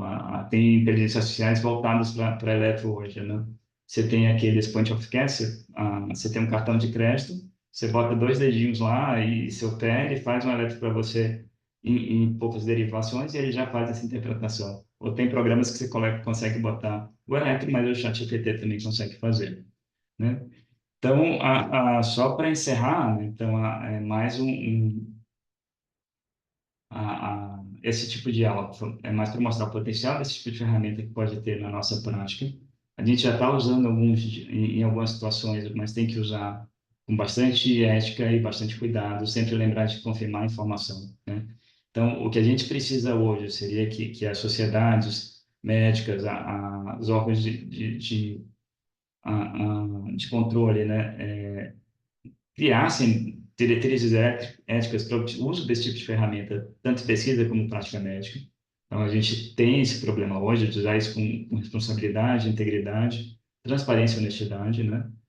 Tem uma discussão na academia que se os artigos de revisão vão ser avaliados por esse tipo de ferramenta ou não, né? Tirando o viés que alguns pares podem ter nesse tipo de revisão. Você sabe, a gente sabe que dependendo de onde é o país de origem, ou se o pesquisador, quem está revisando, está fazendo alguma pesquisa parecida, ele pode influenciar na decisão deles na revisão daquele artigo.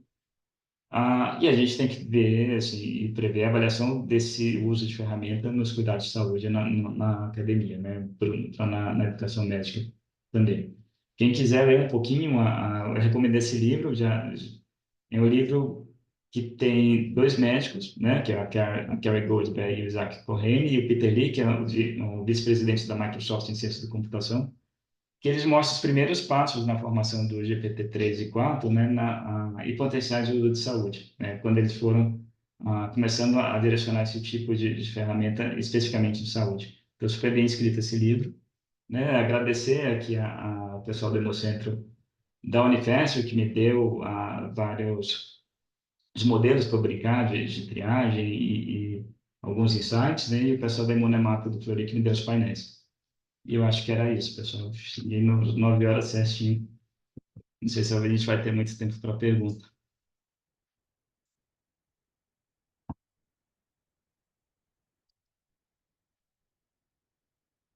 Dúvidas, pessoal? Alguém? Alex, parabéns, viu, Alex? Muito bom. Como eu falei semana passada, quero a sua aula também. Eu gosto de ter esse repertório. Excelente. Ontem eu fui fazer uma aula para um evento e eu fiz a aula pelo chat GPT, pedi para criar slides, tá? Foi interessante, ele criou vários slides falando de linfoma, mas o que eu achei mais interessante ainda, vai ao encontro do que você falou, eles fizeram mais ou menos, eu fui pedindo slide disso, daquilo, aí eles dão aquelas dicas, adicione algum fator emocional, adicione mais dados, eu fui adicionando. Mas o interessante é que eu gastei mais tempo depois para alinhar a aula. Eu recebi tudo pronto, mas com palavras erradas e que eu pedi para fazer em português. Então, achei interessante, ajudou. Figuras me ajudou bastante, criar figuras, mas eu ontem fiquei a tarde inteira, isso foi de manhã. Ontem à tarde eu fiquei reformulando a aula, só para ratificar o que você falou, para a gente tomar cuidado. A gente, eu acho que a nossa geração sabe fazer a pergunta certa e tem senso crítico. Eu fico com muito medo desses jovens médicos, porque realmente o senso crítico, não que eles não tenham, pelo amor de Deus, mas eles já nasceram com isso, então acho que a gente tem que tomar cuidado. Ontem até dados errados apareceram, viu? Aí eu enxuguei um pouquinho, apertei um pouquinho, aí eles deram certo, mas só para Não, ele reforçar isso. dá. Depende do modelo que você escolhe também, né? Uma questão de aula que às vezes fica legal é você botar o PDF de algum artigo, isso para quem for apresentar algum artigo científico, né? A gente fazer a aula em cima do PDF, então assim, ó. Depois eu fiz isso, você tem razão, aí fica mais Aí, claro, aí né? ele fica mais fácil, mas mesmo assim ele vai fazer aquele slide meio o esboço do esqueleto, né? Você pode pedir para ele fazer slide para você, exportar em PowerPoint.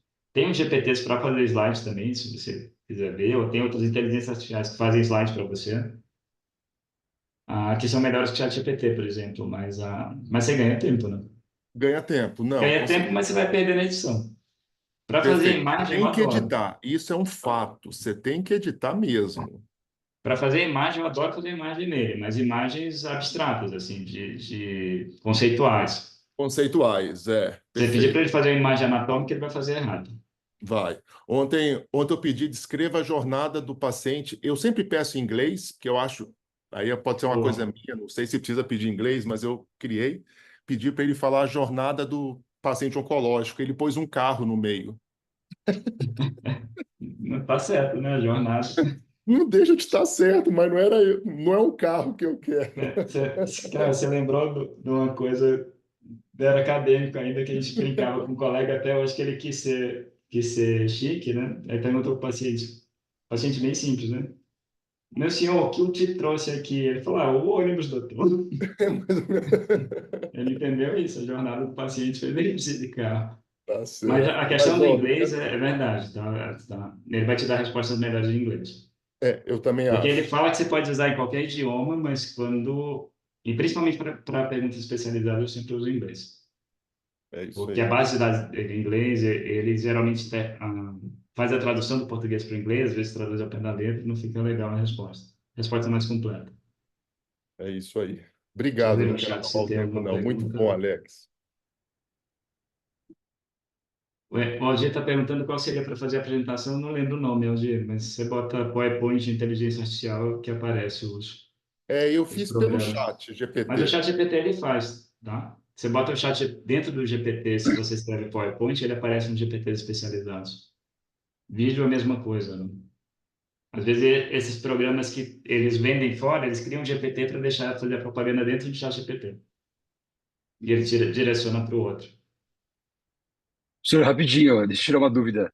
É muito boa essa aula, nossa, é um assunto assim impressionante, eu tenho muito interesse, assim. Eu queria te perguntar se você já ouviu falar e tem alguma experiência com o Open Evidence, que a gente tem usado bastante na prática na residência, que é uma IA assim que é focada realmente em perguntas médicas e ele vem com essa chancela de que teoricamente ele teria mais acurácia que o chat GPT para perguntas médicas e assim não sei outros colegas assim, mas na minha experiência assim foi bem interessante até agora assim. E às vezes tem aquele de alucinar, como você falou, às vezes acontece, né, de ele sair fora, mas geralmente ele consegue levar para caminhos bem interessantes, assim, vem com referências. Você já ouviu falar desse?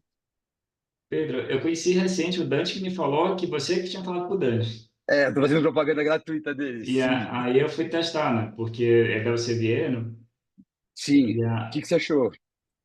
o que eu brinquei com ele, tá? Então, ele, como site, alguns outros especializados, eles são muito bons que ele vai te dar referências para valer Sim, na pergunta, né? Então, ele te traz coisas que realmente são médicas, ele não está tirando, por exemplo, a base de dados dele não é Wikipedia, nem nada. sim, sim.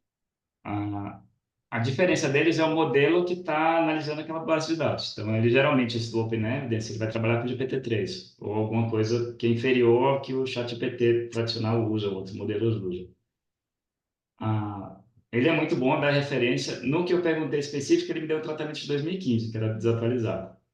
As Entendi, referências que ele entendi, me deu. Então, é a mesma entendi. coisa que você está usando, né? Então, eu corrijo isso só falar, ó, não, me dá um tratamento baseado nos últimos anos. Você vai corrigindo no prompt, igual. Mas ali é informação de confiança, né? Ele não vai, mas ele pode, eu não cheguei a ver se ele alucina, tá? O site alucina também, que eu já vi em algumas coisas. Então, ele vai perguntar, se é uma coisa muito específica, ele pega uma coisa mais geral. Então, por exemplo, eu perguntei algumas coisas de mielofibrose, ele pegou de fibrose pulmonar, por exemplo. Então, Dá esse problema, às vezes, eles exatamente. podem fazer esse tipo de ação. Mas o que se vem trabalhando bastante essas empresas, vêm, que ainda não está liberado, são softwares que fazem isso. Então, por exemplo, o Google trabalha com uma chamada MedPalm, que a ideia dele é ele criar um serviço de triagem clínica para o paciente, Tá, né? O paciente usaria essa ferramenta, pagaria, o serviço de saúde contrataria ela, sei sim. lá, um convênio médico, sei lá, Sul América contrata essa ferramenta para usar, e o paciente entra ali nessa ferramenta, faz sua consulta, e para ver se é ambulatorial, pronto-socorro, esse tipo de situação. Isso sendo validado clinicamente, tá? Para valer. Então, uma das expectativas de uso é essa, né, no dia a dia. Para tomar diagnóstico, a mesma coisa, né? Então, eu não sei se vocês já botaram isso no de diagnóstico dos pacientes. Para diagnóstico inicial é legal você fazer brainstorming com ele. Ah, É bem legal para brainstorm, é bom. eu já peguei laudos complexos de imagem ou de biópsia, que você lê aquilo ali e você fala, "Mano, o que esse cara quis falar?" Você joga lá, ele simplifica esse tipo de laudo, né? Então, o que a gente vai ver daqui a alguns anos, eu acho que são ferramentas mais voltadas para o nosso dia a dia. E aí a questão, como é que eu vou usar isso? Isso vai me substituir? Minha especialidade vai morrer? Ou o que eu faço vai morrer? Eu acho que não. Algumas coisas vão mudar completamente, né? Então, você vai na parte de patologia, você tem hoje softwares que fazem análise de próstata, liberado pelo FDA, e ele diz se aquilo é normal ou se é patológico, se é patológico o que é. Né? Então, o pessoal da patologia está usando muito esse tipo está começando a usar, né? Sim. Então, eles já usam muito isso em imagem. Radiologia Então, também, né? mudou Bem. completamente o serviço de patologia hoje em alguns grupos. Então, antes todo mundo ficava no laboratório, hoje os médicos patologistas ficam em casa. Eles trabalham com telemedicina. Então, o problema faz o scanner e analisa de casa as imagens na tela do computador, não mais no microscópio. E os programas hoje, eles vão fazer esse tipo de análise dessa imagem, vão dar diagnóstico. Então, você já tem de próstata, de mama, eu acho que de estômago. São três tecidos que você já tem, né, disponíveis para fazer esse tipo de análise. Então, como é que isso vai mudar, né? Para o pessoal da imagem, né? Eu vi alguns colegas reclamando que o número de residentes de imagem vem caindo por causa dessa preocupação com esse algoritmo de inteligência artificial. O médico da imagem vai acabar fazendo mais procedimentos de intervenção do que o laudo em si, né? Ele vai ser responsável porque ele tem que assinar o laudo ainda. Mas é uma coisa que eles iam contratar, sei lá, 20 médicos para fazer, vão contratar 5. Vai mudar Então, muito, isso né? vai Sim, mudar nosso sim, mercado de trabalho. E vai mudar, vai sim, mudar. Como vai mudar e quando vai mudar, a gente ainda não sabe. sim. Boa, legal, legal. Muito bom. Obrigado, professor. Acho que é isso, né? A gente estourou um pouquinho. Acho que agora vem a reunião da hemoterapia, né?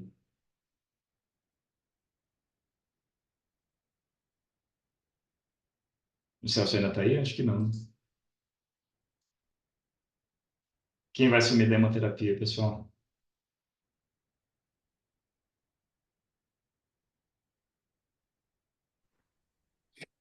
Oi, Alex, sou eu que vou estar na reunião da hemoterapia hoje. Então tá bom. Então deixei lá. Tchau, cara.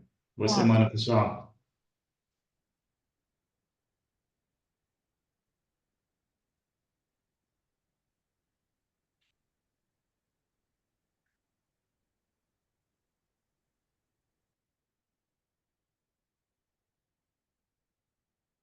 Oi, pessoal. Bom dia. Oi, doutora, bom dia. Então, a gente ficou de apresentar o caso do William, né? Para discutir depois. Isso, doutora, é a Marina, até que estou na hemoterapia esse mês, aí eu até tinha falado com a doutora Melka no final de semana, que ela me ligou no sábado para falar sobre esse caso do William. Eu tive um problema com o meu notebook, que ele se parou de funcionar, enfim, não consegui ainda ajeitá-lo. E aí ela tinha falado para eu passar verbalmente para a gente discutir, mas eu tentei fazer no tablet, pode não, não ficou muito bom talvez a formatação, mas só para ficar alguma coisa visual para a gente ver melhor, eu tentei pelo menos colocar um resuminho do caso, e eu vou tentar projetar pelo tablet mesmo aqui, tá bom? Ok.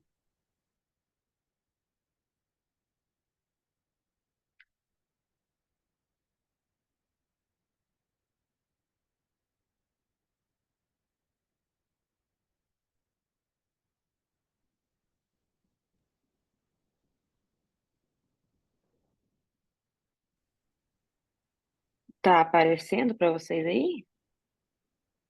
Para mim não tá, Marina. Só tá aparecendo o iPhone da Marina, mas não aparece nenhuma tela. Hum,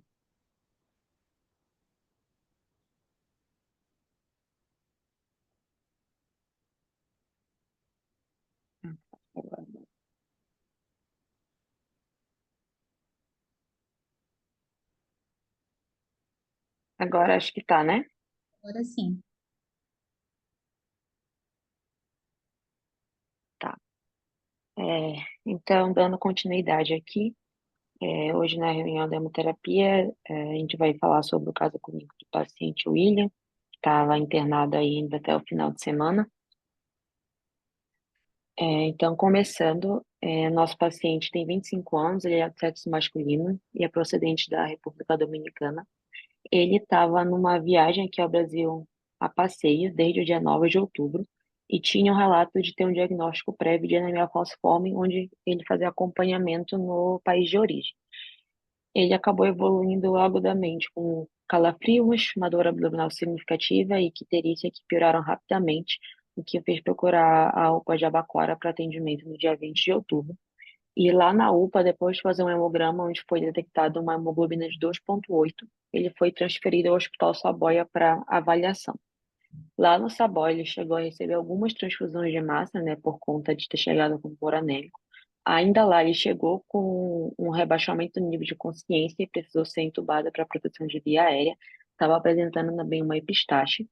E na admissão, acharam inicialmente que poderia ser um quadro de abdômen agudo pela queixa, mas fizeram uma tomografia de abdômen que a única coisa visualizada foi uma hepatomegalia, sem sinal de obstrução e sem dilatação de vias biliares. E laboratório tinha uma bilirrubina total de 61, às custas de 31 de indireta e 29 de bilirrubina direta. Então, ele veio transferido ao nosso serviço no Hospital São Paulo, no dia 23 de outubro, para uma avaliação da hemato. A acompanhante dele referiu que ele não fazia um tratamento regular para anemia falciforme, fazia uso de hidroxilate de forma irregular, tinha crises vaso-oclusivas frequentes, e nos últimos dias no Brasil ele só vinha fazendo uso de ácido fólico B12 sintomáticos com Dramin e dipirona. Então, de antecedentes, basicamente, era o diagnóstico dessa anemia falciforme desde a infância, a princípio não tinha outras comorbidades. Esse paciente chegou, né, entubado em ventilação mecânica, fazendo febre e mau estado geral. Da parte de auscultas cardíaca e pulmonar, a princípio não tinha nenhuma alteração, a única coisa que chamava atenção era uma hepatomegalia palpável, com face de dor do paciente à palpação. E aí, nos exames laboratoriais, veio no relatório dele do cross externo, o primeiro exame que a gente tem de hemograma, ele estava com uma HB de 2,8, com hematócrito de 7, um BCM de 89, um leuco de 35 mil, as custas de uma neutrofilia com desvio à esquerda e plaqueta de 190 mil. Veio com uma lesão renal aguda cádico 3, uma creatina de 4,8, com uma ureia de 200 e essa bilirrubina total externa que foi relatada. No nosso serviço, ele já tinha recebido transfusão de 2 concentrados de massa, né, externamente, e aí ele já chegou com uma HB de 5,6, um leuco de 39 mil às custas de neutrófilos. Chamava atenção também uma coagulopatia com INR de 3,6 e um TTP alargado acima do valor de referência, além do aumento de transaminases e de canaliculares. Inicialmente foi feito um esfregaço de sangue periférico aqui, onde foram vistos alguns drepanócitos, mas não em uma quantidade muito aumentada, e tinham também alguns esferócitos. Não foram visualizadas células imaturas, e na tomografia dele de abdômen e o exame de imagem que foi realizado, a única coisa relatada era uma hepatomegalia homogênea, mas sem sinal de hipertensão portal, baço não caracterizado, né, provavelmente é pela autoesplenectomia associada à doença de base, sem trombose de veia porta e sem nenhuma outra alteração mais significativa. Chamou a atenção inicialmente que a primeira eletroforese de hemoglobina do nosso serviço, ele estava com uma hemoglobina 1 de 96%, a 2 de 2% e a fetal também de 2%. E aí a gente, como ainda não tinha muitas informações sobre esse antecedente dele, já que ele acompanhava fora, até chegou a ser interrogado se realmente ele tinha esse diagnóstico de anemia falciforme, ou se todo esse quadro de insuficiência hepática poderia ser secundário a alguma coisa infecciosa, leptospirose, malária. Ele chegou a fazer até exame de sorologia para leptospirose, exame de gota espessa, mas vieram todos negativos. E aí, durante a discussão do caso, ficou realmente que, por conta dele já ter recebido, né, várias transfusões, é como se ele tivesse feito uma exsanguíneo total realmente. Então, provavelmente, por conta disso, nesse momento, a eletroforese não flagrou realmente a fração de HBS. E aí chegou a ter uma discussão inicial nesse contexto de ser um paciente com coro anêmico grave, insuficiência hepática aguda, provavelmente está fazendo uma crise vaso-occlusiva hepática com sequestro, se não valeria a pena fazer uma eritrocitoférese, só que como ele já tinha melhorado com as transfusões, tinha começado a dialisar, tinha feito tratamento antibiótico para cobertura de foco abdominal, ele acabou evoluindo com uma melhora clínica e laboratorial aí ao longo dessa primeira semana.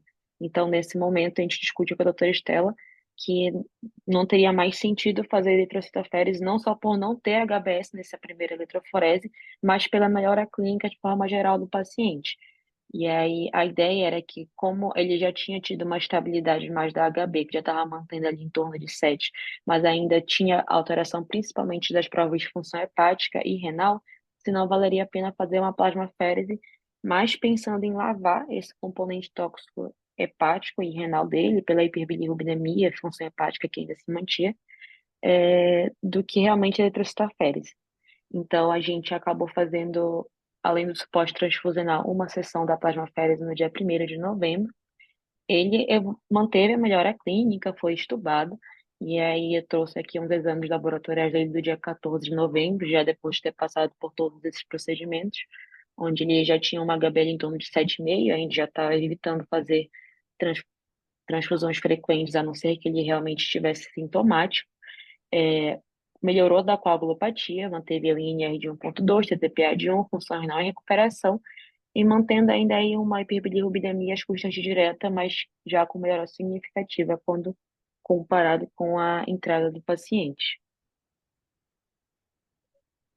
E era isso. Ele estava internado ainda até esse final de semana, mas por conta de controle álgico. Tinha uma dúvida se ele não tinha feito uma osteomielite na perna direita, chegou a fazer um exame de ressonância, mas que não tinha fechado o diagnóstico, só que ele até estava querendo evadir, na verdade, porque ele não é daqui. Ele é da República Dominicana e falou que precisava voltar para o país. Ontem ainda estava essa discussão lá na enfermaria de clínica e eu não sei como é que concluiu, se ele realmente continuou internado ou não.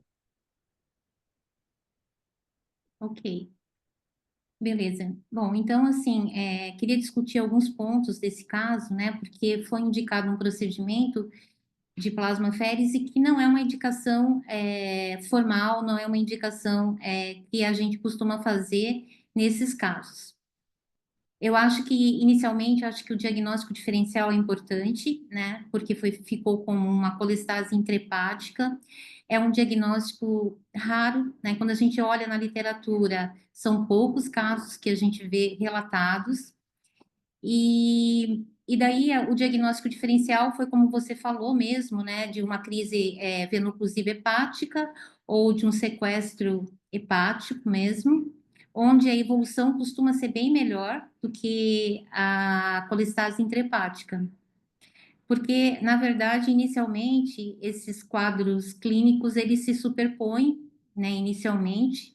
Geralmente, o paciente apresenta uma dor de início agudo em hipocôndrio direito, pode estar ou não associado à febre, icterícia, queda da hemoglobina. Porém, na colestase intrahepática, você tem aí uma evolução muito pior ao longo dos dias, e o que diferencia muito é que o nível de bilirrubinas na colestase, você tem um nível muito aumentado. Geralmente, você tem bilirrubinas totais acima de 50 nesses casos. E, geralmente, o paciente evolui com insuficiência renal, como era o caso desse paciente, até falência de múltiplos órgãos, e muitas vezes costuma ter aí uma evolução fatal. Quando a gente olha, né, a ASFA, que é a Sociedade Americana de Aférese, sendo que a última atualização foi em 2023, a gente percebe que as indicações, né, de eritrocitoaférese são muito limitadas aos pacientes com doença falciforme. Porém, nesse caso, eles colocam assim outras complicações da doença falciforme em letras muito pequenininhas, né, que a gente às vezes até pode passar despercebido e não entender o porquê disso, porque na verdade a ASPA, ela se baseia em artigos, né, artigos robustos que são na literatura, e como são casos, né, são relatos de casos na grande maioria desses pacientes, ela acaba não classificando isso como uma indicação que tenha um grau de evidência alto, né? Então, por isso que fica ali nas entrelinhas, mas a única possibilidade assim de você melhorar é realmente você baixar a hemoglobina S. E nesses casos, o ideal é você baixar a hemoglobina S para níveis inferiores a 20%. Nesse caso, como o paciente foi politransfundido, a gente tinha até uma eletroforese de hemoglobina inicial, onde ele não tinha S. Então, não fazia sentido a gente indicar uma eritrocitaférese naquele primeiro momento. Então, foi aventada essa hipótese, né, de fazer a plasmaférese. E daí eu pergunto para vocês, qual é o objetivo principal da plasmaférese? A plasmaférese, ela tem como intuito você retirar substâncias indesejáveis do plasma, sejam elas substâncias patológicas, né? Então, por exemplo, toxinas, ou então substâncias que estão em excesso, como, por exemplo, imunoglobulinas, complexos antígeno-anticorpo, ou você substituir aquele plasma por uma substância que falte naquele paciente, como é no caso, por exemplo, da PTT, que você tem uma deficiência, né, da enzima do ADAS-TS13, você retira o plasma do paciente e substitui por plasma de um doador saudável que tenha a enzima. Embora na PTT, a maioria dos pacientes também tem anticorpo anti-ADAS, então você também está retirando substâncias indesejáveis. Não sei se vocês olharam, deram uma olhada na literatura, a indicação de plasmaférese para esse tipo de situação é uma coisa assim que é infinitamente pequena, né? Eu vi um relato de caso de um paciente nessas condições, onde a gente não está tratando a causa básica, né?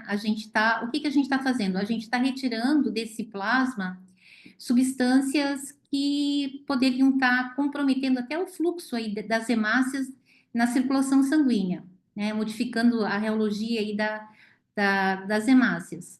Então, a gente está tirando restos de hemácias, bilirrubinas, a gente está, assim, na verdade, fazendo uma limpeza desse plasma na tentativa de tentar melhorar o fluxo sanguíneo desse paciente.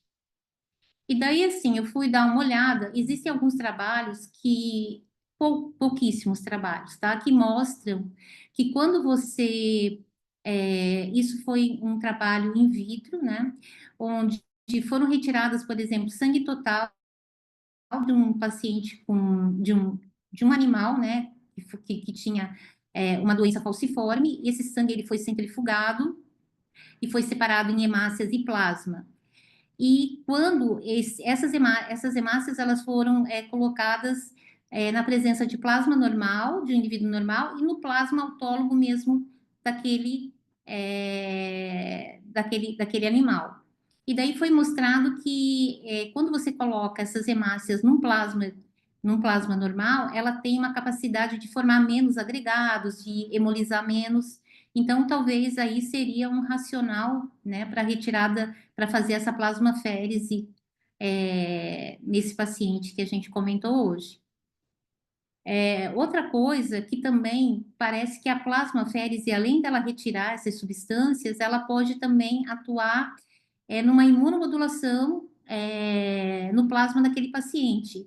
Então, ela pode alterar, por exemplo, algumas citocinas, alguns receptores de célula T, né, atuando ali no balanço de células T helper, TH1, TH2, e isso poderia também ter ajudado aí numa resposta desse paciente.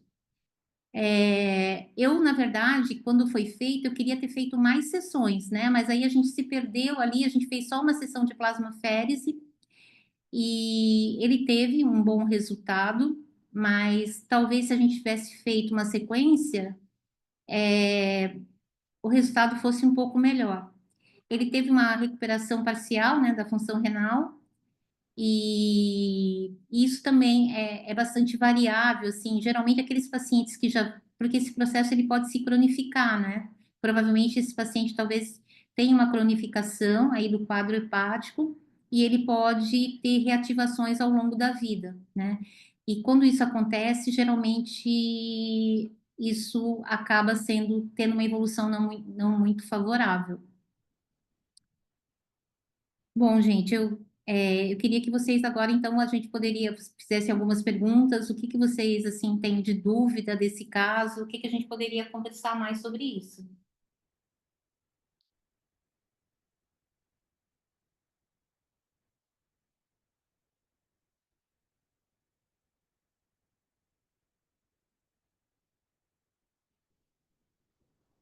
Vocês estão me ouvindo? Estamos sim, doutora. Bom dia. Oi, bom dia. Tudo bom? Eu tenho dúvida em relação à fisiopatologia da colestase intrahepática versus sequestro hepático. E a eritrocitoaférese estaria bem indicada no sequestro, mas não na colestase, como a senhora falou? Não, ela está bem, assim, na verdade, ela está bem indicada na colestase intrahepática. No sequestro hepático, nem tanto, tá? No sequestro hepático, você tem, às vezes, um mínimo de sequestro na região hepática, mas você, às vezes, tem associadamente sequestro esplênico, você tem alterações também que podem acontecer no pulmão. E do ponto de vista laboratorial, geralmente no sequestro hepático, você não tem tantas alterações de transaminases, às vezes as transaminases são normais, diferente na colestase intrahepática, que você tem uma alteração de transaminases bem importante, e você tem alterações de bilirrubinas, tanto as custas de direta como indireta, porque você tem a indireta aumentada por conta da hemólise e a direta aumentada por conta das alterações hepáticas num nível muito mais evidente, muito mais alto do que, por exemplo, num sequestro hepático. Mas a indicação de eritrocitoférese, ela é mais indicada, embora isso não seja uma indicação formal, né, que a gente encontra pela ASFA, tem alguns artigos até que criticam a ASFA por não indicar a eritrocitoférese na colestase intrahepática, porque seria a única possibilidade de você mudar o curso do paciente, né? Uma vez que as transfusões simples de hemácias, você não consegue ter bons resultados. Então, a única alternativa que sobraria mesmo para esses pacientes seria a troca eritrocitária, no sentido de você reduzir todos os eventos adversos, né, ocasionados pela hemácia falciforme. Entendi, professora, eu confundia isso. Obrigada.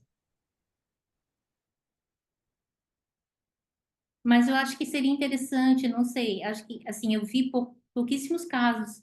Se alguém tiver interesse, esse caso até poderia ser, é que a gente não tem esse paciente junto da gente por muito tempo, né? Por conta que ele é um paciente da República Dominicana, mas tem pouquíssimos casos que foram relatados na literatura. Acho que plasmaférese, a gente tem um caso de um paciente que ele fez 5 sessões de plasmaférese, ele, ele fez plasmaférese e ele evoluiu também com uma boa melhora. E ele não fez eritrocitaférese. Acho que a gente até poderia tentar, né?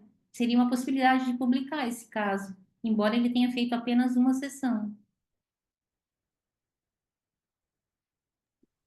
Sim, doutora, foi bem interessante mesmo esse caso dele. Eu não estava na interconsulta, mas a gente estava acompanhando as discussões no grupo. E como não é uma coisa que é muito habitual, muito comum da gente ver, acho que seria interessante, sim.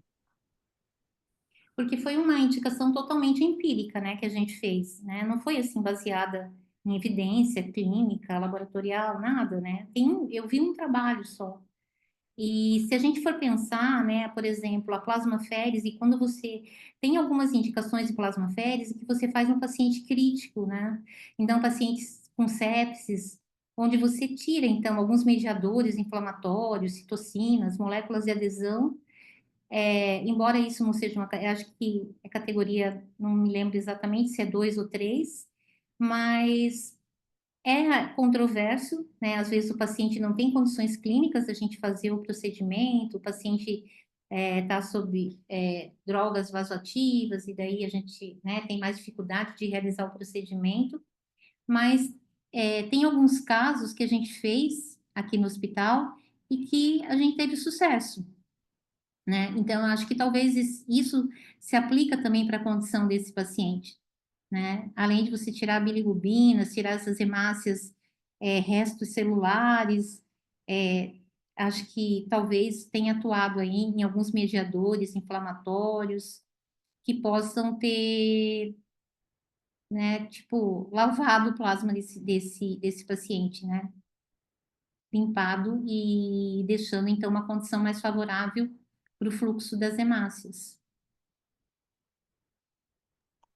Doutora, existe risco, de você também, com a plasmaférese, reduzir fatores de coagulação e aumentar o risco de sangramento nesses pacientes, ainda mais se eles estão evoluindo para uma insuficiência hepática aguda, se a colestase está evoluindo. Eu fico preocupada com esse risco, mas não sei se a senhora já teve alguma experiência desse tipo. Sim, esse risco existe, né? Porque quando você faz plasmaférese, você vai retirar temporariamente alguns fatores de coagulação. Você retira fibrinogênio. Fibrinogênio é uma coisa que cai bastante, né? E recupera-se em 24, 48 horas. Mas se é um paciente que está realmente com um distúrbio de coagulação, e é um procedimento que você utiliza, né, anticoagulante, você acaba somando. Embora geralmente a gente faz a reposição com plasma, né, com plasma fresco, que aí você acaba ofertando alguma coisa para ele, mas é isso, né? Como eu falei, é uma faca de dois gumes. Você tem que ter ali, né, pesar numa balança muito o risco e o benefício que você vai causar para esses pacientes que são pacientes mais críticos e que a gente realmente tem esse risco dele sangrar, dele ter uma intercorrência mais séria durante o procedimento e após. E daí tem que fazer monitoramento, né? Pré e pós, repor o que for necessário para manter esse paciente estável. Nesse caso, imagina que, claro que não foi o caso desse paciente, né? Mas se ele tivesse tendo sangramentos ou piora da insuficiência hepática, com alteração de exames da coagulação, teria sido contraindicado ou não? Se tivesse com distúrbio, por exemplo, é muito alterado, seria muito difícil da gente conseguir fazer, né? Porque a gente ia colocar ele em risco, né? Existe relato de você fazer o procedimento sem usar o anticoagulante, mas eu não me sinto confortável, assim, eu me sinto bem temerosa de fazer, mesmo que o paciente tenha um distúrbio de coagulação importante, né? A gente poderia tentar fazer sem o citrato, né? É uma possibilidade, porque daí a gente colocaria ele menos em risco, mas é uma decisão muito difícil, né? A gente tem que pesar isso individualmente, de paciente para paciente, e pesar se vale ou não a pena. Mesmo porque a gente está indicando um procedimento que não é totalmente avalizado, né, pela literatura. Você não tem, assim, um aval para fazer esse procedimento, e se a gente colocar o paciente, né, se a gente avaliar que os riscos são maiores que o benefício, eu acho que a gente tem que contraindicar para a gente não expor o paciente a um risco maior. Obrigada, doutora.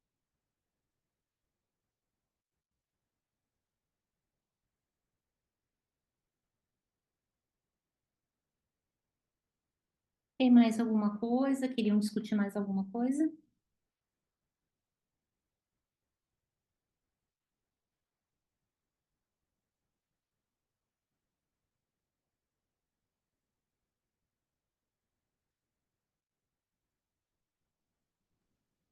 Acho que foi isso, doutora. Então, tá bom, gente. Acho que então a gente, né, como só tinha o caso, não tem nenhuma aula, acho que a gente pode encerrar, então, a reunião. Uhum. Obrigada, viu, doutora? Nada.